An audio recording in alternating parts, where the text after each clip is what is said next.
आज हम देखेंगे सबसे important topic process of transcription in eukaryotic cells. Eukaryotic cells में किस तरीके से ट्रांसक्रिप्शन का प्रोसेस होता है उसको हम इस वीडियो में समझेंगे। ठीक है, उससे पहले हम सेंट्रल डोग्मा को समझते हैं आखिर होता क्या है। सेंट्रल डोग्मा मतलब डीएनए से जब वो एमआरएनए में कन्वर्ट होगा और एमआरएनए से फिर प्रोटीन में कन्वर्ट होंगे। Means flow of genetic information from DNA to mRNA and mRNA to protein. मतलब सारी जितने भी जेनेटिक इन्फॉर्मेशन है वो सब एमआरएनए में कन्वर्ट होंगे और उन सभी एमआरएनए का वो प्रोटीन में कन्वर्ट होंगे।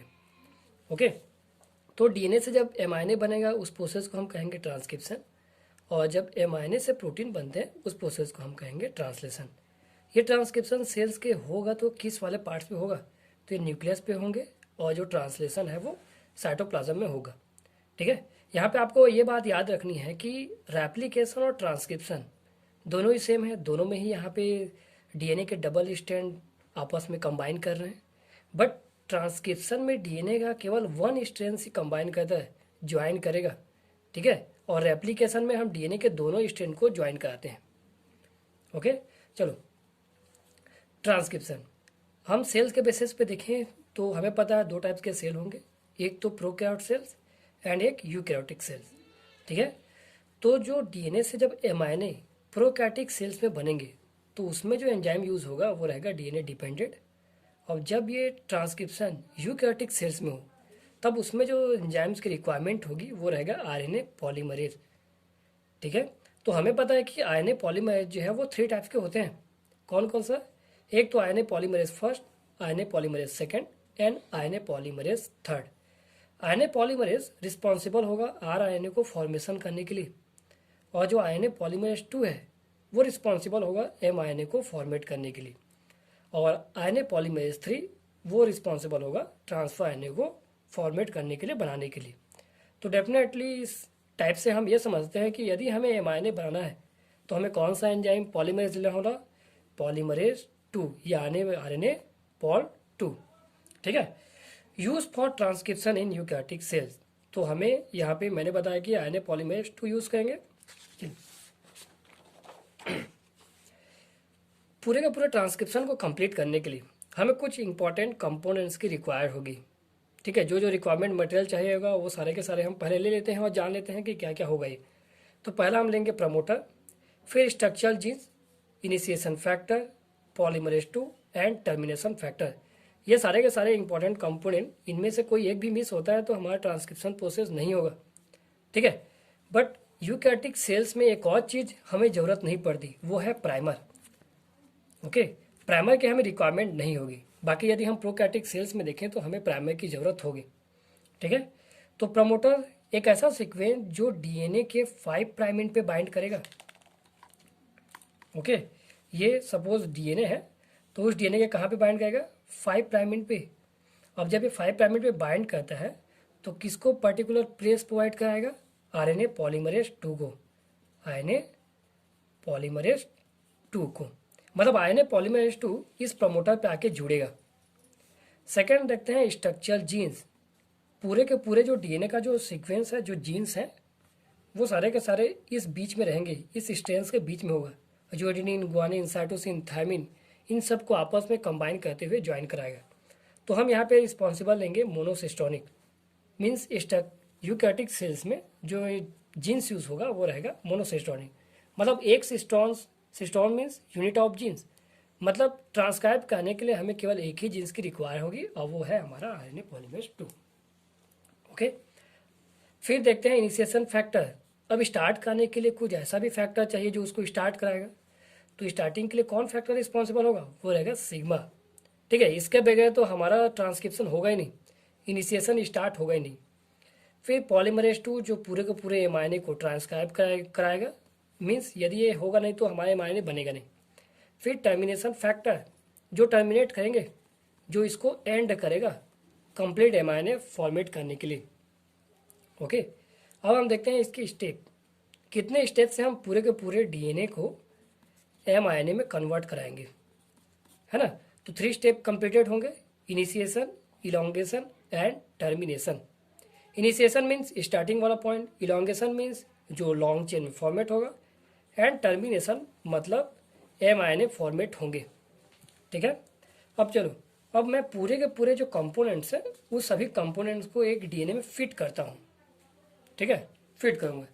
तो मैंने बताया था प्रमोटर मीन्स 5 प्राइम पे प्रेजेंट होगा और आरएनए पॉलीमरेज 2 को बाइंड कराएगा। ठीक है, फिर देखते हैं स्ट्रक्चरल जीन्स जो इसके बीच वाले सीक्वेंस पे प्रेजेंट होंगे, एडेनिन, ग्वानिन, साइटोसिन, थायमिन, ये सारे के सारे। ठीक है, बट यहाँ पे हम एमआरएनए बनाएंगे, आरएनए की बात हो रही है, तो थायमिन के रिप्लेस पे यूरेसिल आ जाएगा। ओके, फिर देखते हैं टर्मिनेशन या टर्मिनेटर फैक्टर, जो कहाँ पे बाइंड होगा, हमेशा 3 प्राइम पे बाइंड होंगे। ठीक है, तो 3 प्राइम पे बाइंड होता है, इसीलिए हम इसको बोलते हैं डाउन स्ट्रीम। और ये जो 5 प्राइम पे बाइंड हुआ है प्रमोटर, उसको हम बोलेंगे अपस्ट्रीम। ओके, अब step number first means initiation, जो स्टार्टिंग करेगा। अब हम इनिशिएशन को स्टार्ट करते हैं, मतलब एक mRNA को फॉर्मेट कराएंगे। ठीक है, तो mRNA को फॉर्मेट करने के लिए हमें रिक्वायरमेंट होगी प्रमोटर की, जो पॉलीमरेज 2 को बाइंड कराएगा। ओके, अब जैसे ही पॉलीमरेज 2 जो आरएनए पॉलीमरेज है वो बाइंड करता है, तब एक बबल्स बन जाता है। उस बबल्स को हम कहते हैं ट्रांसक्रिप्शन बबल्स। मतलब ये वाला जो एरिया है, जो बलून जैसा स्ट्रक्चर आपको दिख रहा है, वो रहेगा ट्रांसक्रिप्शन बबल्स। ठीक है, स्टार्टिंग यही से होता है। अब एक एक बबल्स के जो स्ट्रेंथ है उसको देख लेते हैं। तो यहाँ पे आप ध्यान रखना स्टूडेंट कि जो mRNA का जो डायरेक्शन है वो रहता है 5 to 3, मतलब कंप्लीट mRNA का डायरेक्शन 5 to 3, बट जो टेम्पलेट का डायरेक्शन है वो रहता है 3 to 5। मतलब टेम्पलेट मीन सारे, जिसके पास सारी इन्फॉर्मेशन है, सारी जेनेटिक इन्फॉर्मेशन mRNA को रेडी करने के लिए। ओके, तो यहाँ पे 3 to 5 डायरेक्शन में टेम्पलेट होगा और 5 to 3 डायरेक्शन में हमारा mRNA बनेगा। ठीक है, तो मैंने यहाँ पे नॉमेनक्लेचर कर दिया है कि 5 to 3 ये वाला जो एरिया है वो non template area. Okay, but coding strength, और जहाँ से हमें mRNA को बनाना है, ट्रांसक्राइब करना है, मीन्स 3 to 5, उसको हम बोलेंगे टेम्पलेट स्ट्रेंथ या फिर नॉन कोडिंग स्ट्रेंथ। ठीक है, और ये जो आपको बबल्स दिख रहा है वो बबल्स हो जाएगा ट्रांसक्रिप्शन बबल्स। ओके, अब बट यहाँ पे जो mRNA बनेगा वो न्यू ट्रांसक्राइब mRNA तो है, बट अब वो इनमेच्योर है, कंप्लीट mRNA नहीं है। ठीक है, इसीलिए ये जो कंप्लीट mRNA नहीं है उसको हम ये भी बोल सकते हैं HNRNA। मतलब mRNA को एक और नाम से भी जानते हैं, HNRNA। ऐसा क्यों? उसका फुल फॉर्म हो जाएगा हेटेरोजेनस न्यूक्लियर आरएनए। क्यों? क्योंकि उस पर स्प्लिट अरेंजमेंट प्रेजेंट होते हैं। स्प्लिट अरेंजमेंट मतलब उस mRNA पे एक्सॉन और इंट्रॉन प्रेजेंट है, और एक्सॉन जो है वो फंक्शनल होगा और इंट्रॉन जो है वो नॉन फंक्शनल होगा। मतलब जो काम का नहीं है उसे हम क्या करेंगे, हटा देंगे। ठीक है, अब सेकेंड स्टेप इलांगेशन। तो इलांगेट करने के लिए हमें रिक्वायरमेंट होगी एक इनिशिएशन फैक्टर की, जो उसको क्या करेगा, रन कराएगा, आगे बढ़ाएगा। ठीक है, तो इनिशिएशन फैक्टर कौन सा है, सिग्मा। अब जैसे सिग्मा पॉलीमरेज 2 के पास बाइंड करेगा, अब यहाँ से ये जो स्टार्टिंग वाला जो बबल्स है वो बबल्स अब स्टेप बाय स्टेप आगे बढ़ते आते हैं ऐसा।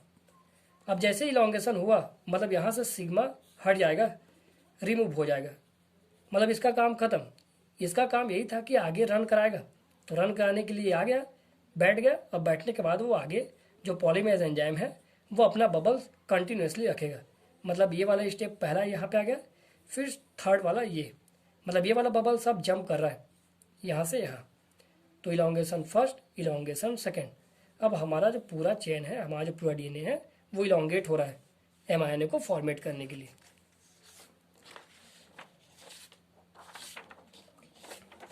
ठीक, नेक्स्ट पेज में देखते हैं हम टर्मिनेशन। टर्मिनेशन मीन्स अब हम कंप्लीट mRNA को बनाएंगे, लास्ट वाला स्टेज है ये। ठीक है, और इस कंप्लीट जो mRNA बन रहा है, जो पॉलीमरेज एंजाइम आ रहा है, उसको एंड कराने के लिए हमें एक फैक्टर की रिक्वायर होगी। वो फैक्टर होगा टर्मिनेशन फैक्टर, और उसका नाम है रो। अब जैसे ही रो बाइंड किया, मतलब वहाँ से उसका चैन हट जाएगा, कट जाएगा, और हमारे पास एक 5 to 3 डायरेक्शन में एक इनमेच्योर mRNA फॉर्मेट हो गया। ठीक है, इनमेच्योर mRNA फॉर्मेट हो गए। अब इस इनमेच्योर mRNA को हम क्या कहेंगे, प्रोसेसिंग कहेंगे, मतलब मेच्योर आरएनए में कंप्लीट कराएंगे। ठीक है, तो मैच्योर आरएनए फॉर्मेट करने के लिए हमें 3 स्टेप की रिक्वायर होगी, स्प्लाइसिंग, कैपिंग एंड टेलिंग। ठीक है, स्प्लाइसिंग मतलब कट कर जाना, जो काम का नहीं हो उसको हमें हटाना है। कैपिंग मीन्स कैप लगाएंगे जिस पे ग्वानिन की सबसे ज़्यादा क्वांटिटी होगी, हायर अमाउंट में प्रेजेंट होगा। और टेलिंग जहाँ पे एडेनिन रिक्वायर्ड होगी। ठीक है, एडेनिन को हम क्या करेंगे, ज्वाइन कराएंगे। तो चलो देखते हैं पहला वाला स्टेप, स्प्लाइसिंग।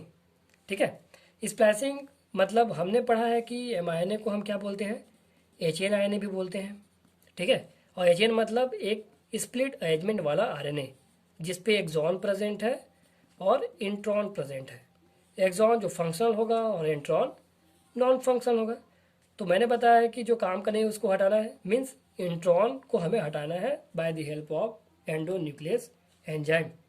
ठीक है, तो हम क्या करेंगे, exon is a function, intron is not functional, तो इस पैसिंग के थ्रू हम इंट्रॉन को रिमूव कर देंगे bye the help of endonuclease enzyme. ठीक है, एंडोन्यूक्लियस एंजाइम। ओके, अब लास्ट बीच वाला पॉइंट कैपिंग। अब कैप लगाएंगे, तो कैप कहाँ पे लगाएंगे, 5 प्राइम एंड पे लगाएंगे। किसका कैप लगाएंगे, MG-P means methyl guanine triphosphate is added of 5 prime end of mRNA। मतलब इस मिथाइल ग्वानिन ट्राइफॉस्फेट को हम इस 5 प्राइम एंड पे कैपिंग कर देते हैं, कैप लगा देते हैं। ठीक है, फिर कैप लगाने के बाद लास्ट वाला जो स्टेप बचता है वो रहेगा हमारा टेलिंग। ठीक है, टेलिंग। अब इस 3 प्राइम में भी तो कुछ लगाना है, और यहाँ पे क्या लगाएंगे हम, पॉली एडेनिन, और आगे में क्या लिखा है, पॉली मतलब ढेर सारे एडेनिन का यहाँ पे ग्रुप लगा देंगे। ठीक है, तो ये poly adenine is added in 3 prime end of mRNA, मतलब इस 3 प्राइम एंड पे हम क्या करेंगे, पॉली एडेनिन को ज्वाइन करा देंगे। अब हमारे पास एक कंप्लीट mRNA बन गया, बट ये कंप्लीट mRNA प्रोसेसिंग के थ्रू बना है, जो यूकैरियोटिक सेल्स का स्पेशल कैरेक्टर्स है। यदि आपको यूकैरियोटिक सेल्स में, है ना, ट्रांसक्रिप्शन का डेफिनेशन यदि पूछा जाए या डिफरेंस पूछा जाए, तो आप क्या लिखोगे, ट्रांसक्रिप्शन के लिए यूकैरियोटिक सेल में प्रोसेसिंग की रिक्वायरमेंट होगी, बट यदि वो प्रोकैरियोटिक मेंबर का है तो उसमें प्रोसेसिंग नहीं होगा। ठीक है, अब ये जो कंप्लीट mRNA बना हुआ है हमारे पास, जिस पे कैप प्रेजेंट है, इनिशिएशन है, इलोंगेशन हुआ है, सारे के सारे स्ट्रक्चर जीन्स हैं, फिर पॉलीएडेनिन है, वो अब जंप कर जाएगा साइटोप्लाज्म में। और किसके लिए, ट्रांसलेशन के लिए। मतलब अब हमारा mRNA जिस पे सारे के सारे DNA की इंफॉर्मेशन कैरी है, वो अब जंप कर गया प्रोटीन फॉर्मेट करने के लिए। ठीक है, यहाँ पे एक डेफिनेशन ये भी हो जाएगा कि हम किस तरीके से ट्रांसलेशन को लिख सकते हैं।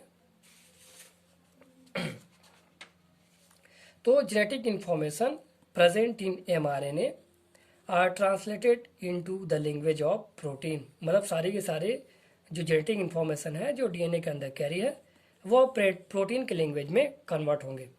यहाँ पे मैंने लिख दिया है नोट, आपको नीट के यदि, है ना, नीट के पॉइंट ऑफ व्यू से देखें तो ये processing of mRNA is done only eukaryotic cells. जैसे मैं पहले बताया कि यदि प्रोसेसिंग होगा तो केवल यूकैरियोटिक सेल्स में होगा, प्रोकैरियोटिक सेल्स में नहीं होगा। ओके, आई होप आप लोगों को ये वीडियो अच्छा लगा होगा, और मेरे ख्याल से पूरा का पूरा जो ट्रांसक्रिप्शन का जो टॉपिक है ये आपको अच्छे से समझ आ गया। Thanks for watching my video.